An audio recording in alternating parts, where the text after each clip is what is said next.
In this video, I'm going to be getting the Platinum Trophy in Mouse P.I for hire, and somehow it actually seems I ended up getting the world's first. Now this is a game that immediately stood out to me when it was revealed, and it's clear to see why. It's got this gorgeous 1930s rubber hose animation, mixed with Doom's FPS gameplay, and packed with some top tier references. And I loved it. Like genuinely, I really want this game to succeed, even if there is a little too much cheese. It has to be a mouse reference, or a literally cheesy one-liner. Cheddar, what's wrong with Gouda? Because it's a cartoon! The world is full of mice, so everything is about cheese. Everything. Because it's a cartoon! Dude, that review was absolutely diabolical. Mouse P.I throws you straight into the life of private investigator Jack Pepper, with the simple task, chase after your next target. And that's always a really cool way to get to grips with a game. A lot like how Doom just throws you in with a pistol and says, good luck. Now this game is a little bit more helpful, as there are actually instructions on these posters. And just like everything else in the game, they're really beautifully stylized and drawn. Now Mouse P.I does not have the difficulty of something like Doom or other games in the genre, at least not yet, because all we have is a pistol and our fists. That being said, the first enemy is no trouble. Wasting my time. In between combat, we'll be doing a lot of exploring, and that introduces tail picking, a really cool minigame that puts a new spin on picking locks in games. Through the next door is the target, and he's still a mystery. For now, we'll just put it down to the fact he keeps running away anytime Jack gets a sight of him. We catch up with him in this outside area of the airship. I can hear you just fine, you meddling mouse! Which of course has some more enemies for us. I like how they're referring to me as a mouse, as if they're not mice too. Like they're using it as if it's a derogatory term to call me a mouse. But there's just no catching up to this guy, as he orchestrates another way to escape our grasp. What a crappy... Bringing us to the city of Mouseburg. She gets her story, I get a few bucks to stockpile cheese, and for a moment, Mouseburg gets to breathe easy. As we flash back 2 weeks prior, the first actual case has us meet Wanda, a journalist who tells Jack to investigate the disappearance of a magician. She gives us her pass to let us in, which somehow works. Oh, here you go, officer. Oh, looking great today, Miss Fuller. And we step into the magician's dressing room, where we find some clues and this little guy chilling in his hat. So now we're going to go look for his assistant. And this is where the game's combat gets a little bit more creative, specifically by dropping things on enemies' heads. You can also kick or throw the barrels, and you can shoot them too. And these are the only combat related trophies in the game, and you can unlock these by just killing 20 enemies with each. But this was finally the perfect opportunity to earn my first trophy in the game. Calum, kill 5 enemies in 10 seconds. Awesome. With them taken down, we head into the subway. And for me, this is like the first moment I sat back in my chair and really appreciated this game for what it was. Hey! Never heard of patience? Ever heard of move? There are tons of enemies in this game, like concerning amounts. I was starting to question if Jack's even a private investigator at this point. But then, you know, I remembered it's a game about a cartoon mouse. We eventually reach Betty, who seems to be in 2 parts. The magician's saw may have worked a little bit too well. Yeah, how did this happen? What happened to you? What you mean, what happened? A little broken up, somewhat detached. Regardless, she gives us the information we need and sends us on our way, ending the first level and bringing us back to the office. This is our spot in between levels where we can do different things as we progress. For now, we're just going to put the first clues up on the wall. In the basement of the bar, there's also a figurine. There's 10 of these total to find in the game, and they are my favourite collectibles, because, you know, just look at this little guy. But it just so happens, unfortunately, there's no trophy for collecting them all. Before leaving for the next mission, we speak with Tammy Tumbler. She's a mechanic that helps us throughout the game, and for some reason, she wants a photograph of the opera house we're headed to. This is one of the 14 side jobs we need to do in total, but a trophy, real deal gumshoe. But with that being said, let's head to that opera house. And as you can see, the interactive map is just so cool. Now in this level, the stage design has been tied up, and we work out there's actually going to be an assassination attempt. To prevent this, we need to reach backstage, and this means upgrades. First up is dynamite, which of course is used for blowing shit up, and next and more importantly, there's this old stuntman, who kindly teaches us the first of our special abilities. And this one's pretty standard, it's the double jump. It's needed this early on, as it's a key part of the whole game for accessing all those hidden secret areas. This level is really short though. In fact, most can be speedrun pretty quickly when you know what to do. As much as I love the game, it does fall into a bit of a pattern. pattern. Shoot enemies, gather collectibles and clues, solve a puzzle, then shoot a lot more enemies, and once you've done enough of that, you get a boss fight as a reward. And in this case, it's the first boss, Panda Donna. She's about as difficult as you'd expect at this point. All she really does is just howl at you and charge, and a lot of the time she'll just stun lock herself in the process. The trusty shotgun was the most effective for damage, and I ended up just blasting through it without too much trouble. Once she's defeated, the building's on fire and it's time for a quick escape. Not forgetting to snap that picture for Tammy on the way out. Once I returned back to the office, I could pay for some more collectibles. First being buying this newspaper from this kid, Paper person, like 5 issues of the Mouseburg Herald. and the other buying some more comics at the shop. Now, although I did this here, I have the power of hindsight. Don't do this. I know it's tempting to spend your hard-earned cash on collectibles after missions, but some of the baseball cards you need cost a ton, and you can sort of lock yourself out of being able to buy them if you spend all your money. So it's best to save all your cash before the point of no return later in the game. The next job takes us to Bandel's laboratory, and this is where we see these creepy hooded enemies. Now, it's not actually the best hidden secret lab, because this lit up shack door is basically like a welcome sign, letting us right in and down the elevator. Aside from, of course, more enemies and a giant angry octopus, look at this dude, the lab treats us to a new weapon, the Devarnisher. This is categorically one of the best weapons in the game, specifically for boss fights, as when it's fully upgraded, it completely melts some of them away. Starter deck, 5 baseball cards. The lab is also home to some kind of creations, and included in that is Robot Betty. This is a mini boss fight that's supposed to be easy. All you do is shoot the robot and avoid the lasers. But you see, my dumbass failed to see the shields popping up, so the gamma ray attack completely wiped out my health. Once I did figure that out though, it was no trouble. The second of the 3 mini-bosses is fine too, you just keep moving and blasting, but it's the third where it combines those two and becomes a bit more of a challenge. And this robot also has the ability to create more out of thin air. Luckily, it's the perfect chance for me to throw some dynamite and get another combat-related trophy. There are so many places you could get this one, so it's just a matter of time really.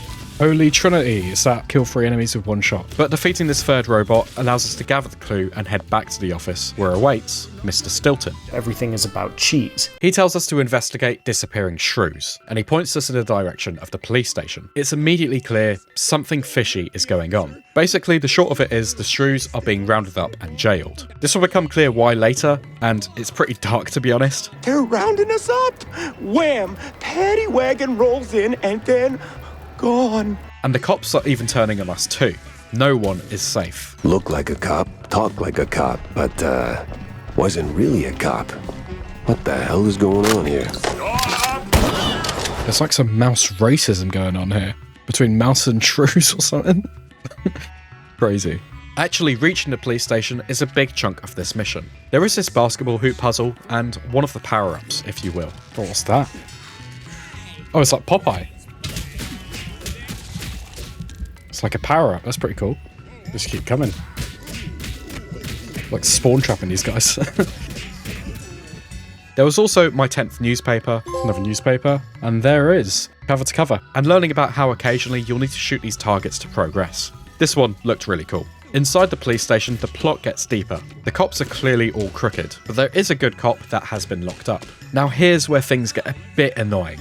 You see, as I mentioned for the platinum, you need all clues. And speaking to this guy should give you one of those clues. But on launch, when this first playthrough took place, it was one of the 2 glitched ones, locking you out of the platinum from this moment on. But to be honest, that wasn't going to happen anyway without a guide. This game has far too many missables for a blind platinum playthrough. The upstairs officers have the clue in the safe we need to progress, as well as a new weapon. Tommy gun. James gun. On the way out, I collected my 10th comic strip for a trophy, There's a comic. Extremely graphic novel. and just outside, there's a whole ambush waiting for us, which we need to put down before we return back to our office. It's clear this shrew case goes far deeper than just a couple missing. Also, full disclaimer, I actually had to Google and check what a shrew was. I could tell it was a small mouse, but Google just went on about it being a nagging woman, so it wasn't actually the most helpful. We continue the shrew investigation into the subway, where I found this little hat. Now I'm actually starting to feel quite bad for these little guys, for at least 2 seconds, because I saw a good opportunity to drop a heavy object on some more enemies. Okay, guys, everyone stand under this for me, please. Everyone do that. Yep. There you go. And you can sort of tell the enemy count has definitely spiked up here, as I earned a trophy for killing 10 enemies in 20 seconds. the James gun was quickly becoming my favourite. Apart from some crazy well-hidden secrets, and some more explosive barrels to earn me another combat-related trophy, the main part of this job is a boss fight with an alligator in the sewers. Vic Gator is his name, and this guy has a minigun. Now, as you'd sort of expect, this guy both tanks and deals tons of damage. So it can actually be a fairly tricky fight for this stage of the game. But there are barrels dotted around, and they wipe out his health far more effectively. He's guarding a skill book which teaches us the glide ability, another useful one mainly for reaching higher places with fans. And there is Firestarter for 20 enemies blasted in a single playthrough. Taking us to the cheese leg of Foreman. This guy is the other clue that was glitched on launch. And it's a rather annoying one because this is actually part of the main quest line. There's one final ambush of enemies, and it's a perfect spot to drop more things on their heads before we head back to the office once more. Come on, everyone line up here. That's more like it. Look at all you guys. And bam. That was like, what? 1, 2, 3, 4, 5, 6, 7? Here I decided to upgrade my weapons, and I actually maxed one out for a trophy. This is my boomstick. Upgrade one weapon to tier 3. Yeah, I'm using the James gun a lot. I like it, so that makes sense to do that one. We're getting a lot of schematics, so this one's really not going to be a problem by the looks of it. And waiting for us is Vivian, a character who even Jack seems to be in awe of. No, that voice.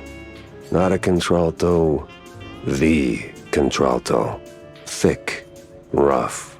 Like Gorgonzola picante slapped on a mozzarella platter. Everything is about cheese. In short, she sends us to the equivalent of the mouse world's Hollywood, Tinsel Bros. There's some animators slaving away, which we free from their shackles. There's a sitcom set, which contains Wanda's letter for her side job.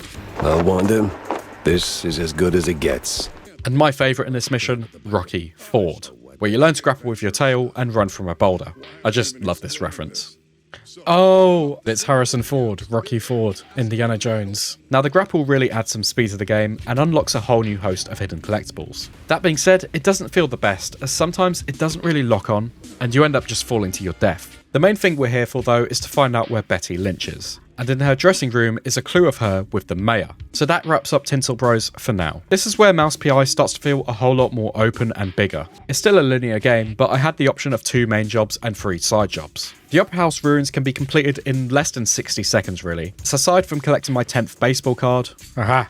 Babe got a bat. and burning a patty on some dead burning skeletons, holy shit that's dark, we're only here to speak to Miles Kurd. Everything is about cheese. But he's reluctant to answer questions anyway, so it's kind of just a waste of time. The real main job is at Wallop Bay, and this one's really cool for a couple of reasons. To start, we can hit this humongous fish for a trophy. Quint's Delight. Kick the Wallop Bay shark till it drops the license plate. Yeah. Before the inevitable enemies attack us. But this time, we got a power-up. What's that? Cup of tea?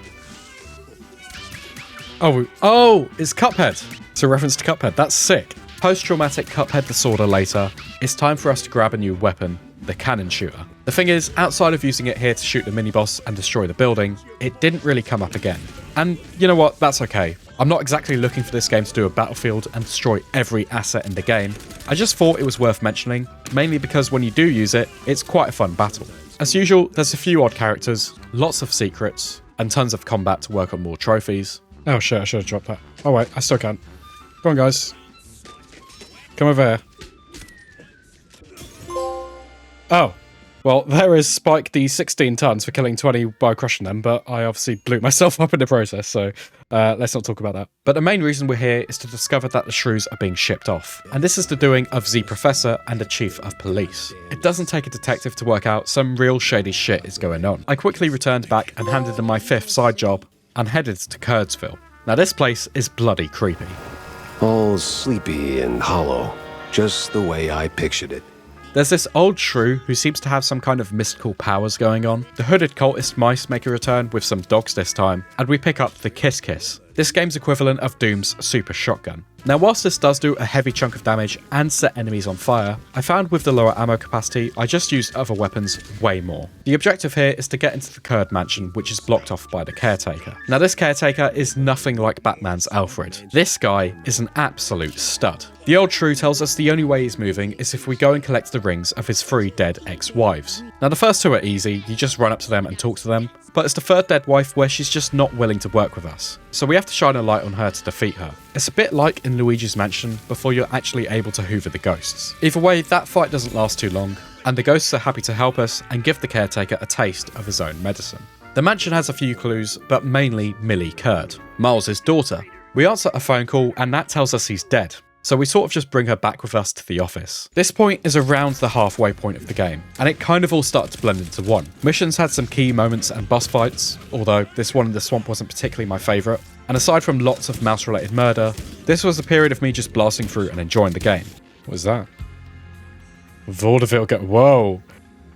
There's a naughty poster in that bed that clearly needs changing. It does a really good job of keeping things fresh. Because a mission like this one here with the shrews, it will decide to slam you in an arena with the Popeye power-up, and then it won't reuse that again, keeping the magic of the game throughout. Look at the amount of bodies. Are they still coming? How are they still coming? The circus was a really cool mission. It's where we find the body of Miles Kurd, and a reference that completely caught me off guard. Mamma mia! I'm never gonna financially recover from this. Wait, what is that from? Isn't that... Wait, that's Tiger King. I am never going to financially recover from this. I like this one because here you need to collect tickets to progress. And they're done by completing mini-games, such as the shooting range, the floor is lava, shooting bottles on a wall, and throwing dynamite through windows. That last one, I was shocking at. The end of this level has us find some shrews caged like they're animals. Wait, they are literally animals, but you get the idea. The professor evades us once more in place of the hitman, a guy who can barely speak, but put a smile on my face regardless. Well, Detective Jack Tesla. He goes down so quickly, even quicker if you use the Varnisher. But he doesn't actually die here, and I kind of respect it. He's a man who respects his time, and he's not actually getting paid anymore. So he's clocking out and going home. We will see him a little bit later on though. The clue board was starting to fill up, and it's becoming clear everything going on here is linked. It's almost like the dark history of Mickey Mouse. I remember studying it a little bit in history, and some of the propaganda is crazy. And this game fully leans into it here, with the BMP having very similar connotations to that. I mean, it can't really get more clear than rounding up the shrews. So, Jack Pepper sees it the right thing to do in punching one of these guys. Get out of here, Phil Shirt. And we travel around some more to connect to the last few dots. The swamps again, with the old shrew, was basically like a madhouse. It makes absolutely no sense, as you'll walk through one door and end up in a completely different room every time. The key clue here points us to the Kurdsville Nuthouse, where things are going to get real wild. Before that though, we can relax with a nice boat ride. There's a cute couple, newlywed, a live band, a cheating couple, a bit of drama. Oh, and the BMP are here too. And the chief of police. Okay, actually shit's getting real here.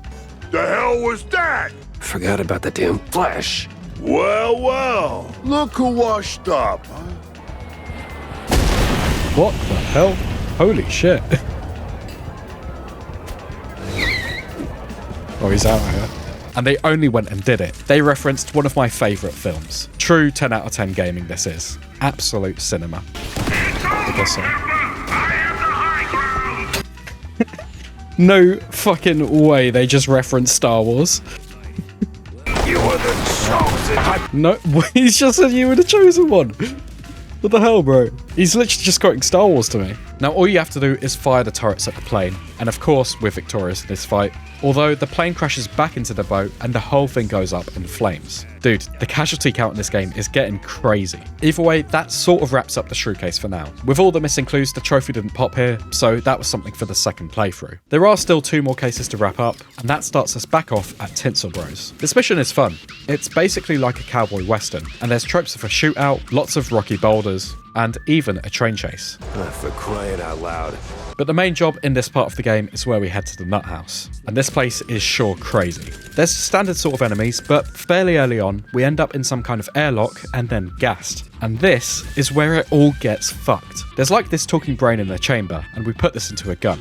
Now this gun sounds cool in practice, and it stuns enemies to a halt, but it was just not my thing at all. To me, it just seemed so inefficient. Like you're way better off just blasting them with a shotgun, then stunning them, and then blasting them. Throughout this level, we follow a creepy Millie Kurd, and it's going to get even weirder too. Like 2 portals deep weirder. Holy moly. Gun, you seeing this? Gun, are you... Oh. Huh. I'm not tripping on cheese fumes no more. Everything is about cheese. This game goes full Doom. What the hell? I'm in hell. It sends you to hell, and it's one of those moments that just sticks with me. In terms of how it plays, the enemies are the same, but aesthetically, it feels completely different. Those are like the monsters in Doom. Chainsaw. Dude, this is sick. This is literally Doom. I don't know if it's just me, but even in black and white, you can sort of feel the red fires of hell seeping through the screen. My brain just fills in the blanks like it should be there. At the pits of hell, through one last portal, we find the missing magician from earlier, and he's got a boss fight in store for us. This one's very simple, but honestly just boring, as it goes on far too long. You wait for him to hold a suit of a card, and then you stand in that suit. Pretty simple. After doing like 8 of these in a row, he sort of just throws in the towel and lets you get the information you need to be on your way. It doesn't make a whole load of sense, but that wraps up the missing magician case. Because, well, we found his ass somewhere in between dimensions. There's 2 more jobs before the finale, and we return to the Tinsel Bros one final time. And this was easily the most jaw-dropping moment in the entire game for me. Whoa. Reggie, you moron! Pepper's here! Wait. Pepper? The game's in colour. Dude, if they made a whole game like this, that would be fucking sick. Like a sequel. This is awesome.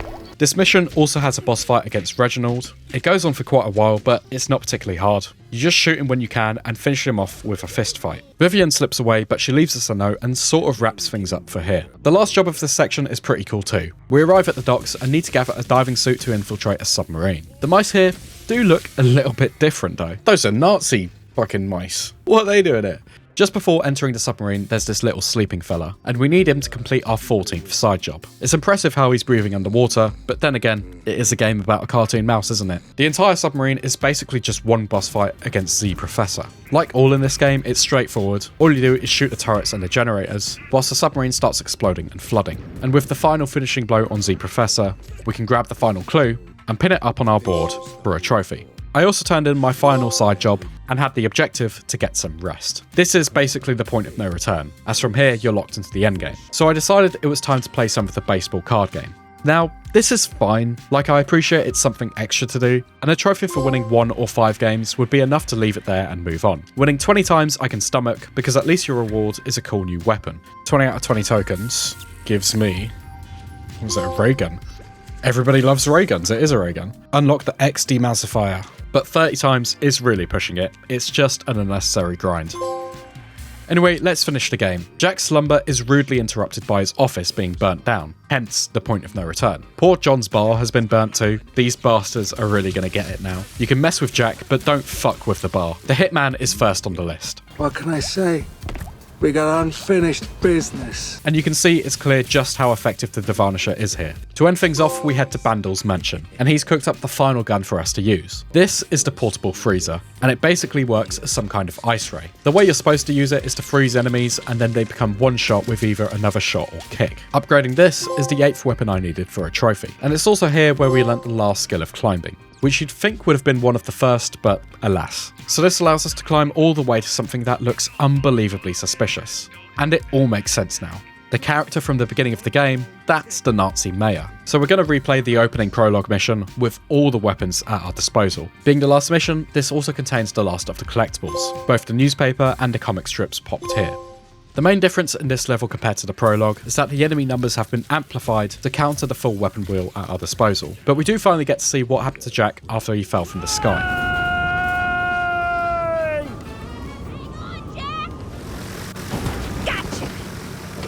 That's right, Tammy is our saviour on a plane. Basically, all you do is shoot the enemies and use the other planes as platforms to get closer, which brings us to the final boss fight on the blimp. Now this is easily the hardest fight in the game, and mainly because it's an endurance battle. The first phase is a case of dodging lasers and shooting the shields down, but it's the arena where shit gets insane. Dude, this is crazy. This is actually fucking crazy. There is so much going on here. Oh my god. Bro, look at the amount. What the fuck? Now, I wasn't playing this game on the hardest difficulty, but I think I would have struggled big time on this final fight if I was. Ammo is limited, and it's just relentless. Of course, the mayor can only take so much, and that sees the end of the game, and the case brought to a close. That is a tip of the cheeseburg. Rest easy, detective. Case closed, or is it? But today, I'm done. Who am I kidding? The journey goes on, straight through the night. hoping Dawn remembers to show. A handcrafted tale born of ink, sweat, and stubborn dreams. From the bottom of our grinning hearts, thank you for playing.